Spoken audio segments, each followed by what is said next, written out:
Welcome to the new Camtasia Studio. We encourage you to watch and play with this Getting Started project video to learn some of the most important concepts of using the editor. If you want more in-depth tutorials that will walk you through the entire process of recording, editing, and sharing your videos, then please watch the Getting Started tutorials using this link under the Help menu. The editor is divided up into three main areas: the clip bin, the timeline, and the canvas. The canvas is where you see your video during playback and can move, resize, and reposition all media however you want. The timeline is where you assemble and edit your video. At the top of the timeline, tick marks represent time in terms of minutes and seconds. When building a video, you'll work in a horizontal manner, beginning from the left and moving sequentially through time toward the right. The tracks are layered on top of each other, so media you add on higher tracks is viewed on top of media on lower tracks in the canvas.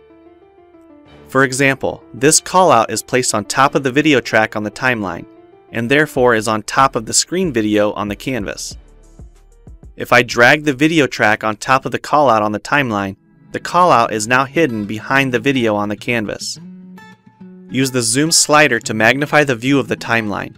This is very helpful when making precise cuts and selections, like removing ums in your audio. New media can be dragged and dropped on an existing track, or a new track is automatically created when media is dropped at this location at the top of the timeline. To change the position of a clip on the timeline, just drag it.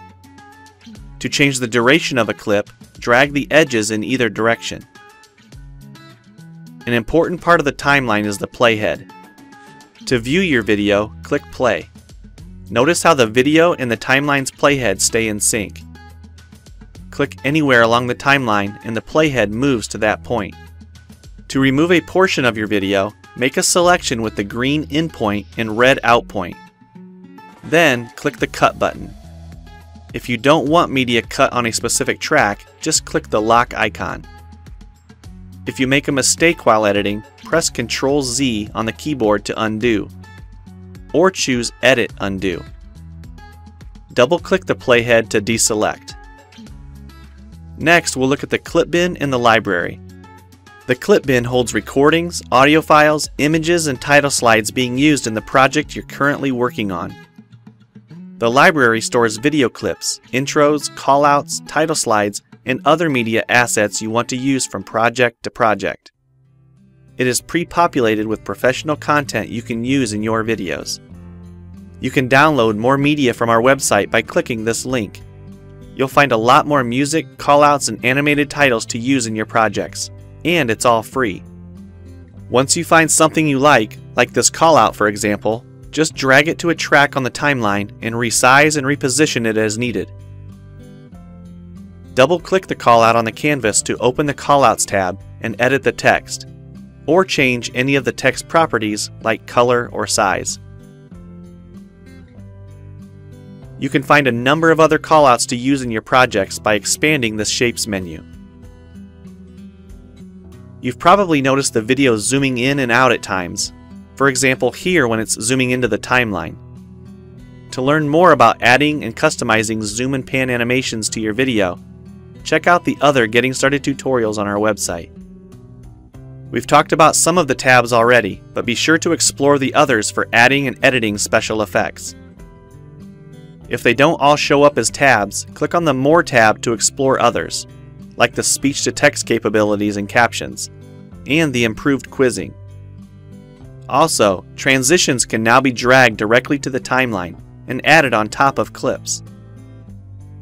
So we've shown a few ways you can navigate and edit your video, but how do you get content into your video? To make a new screen recording, click the Record the Screen button. If you already have an audio or video recording you'd like to use, click the Import Media button. When you're done with your video project, you'll need to click the Produce and Share button to create a shareable video. Expand this menu to see a variety of presets. We have a new video player that plays back your MP4 video and includes other interactive features like table of contents, closed captions, quizzes, and even hotspots.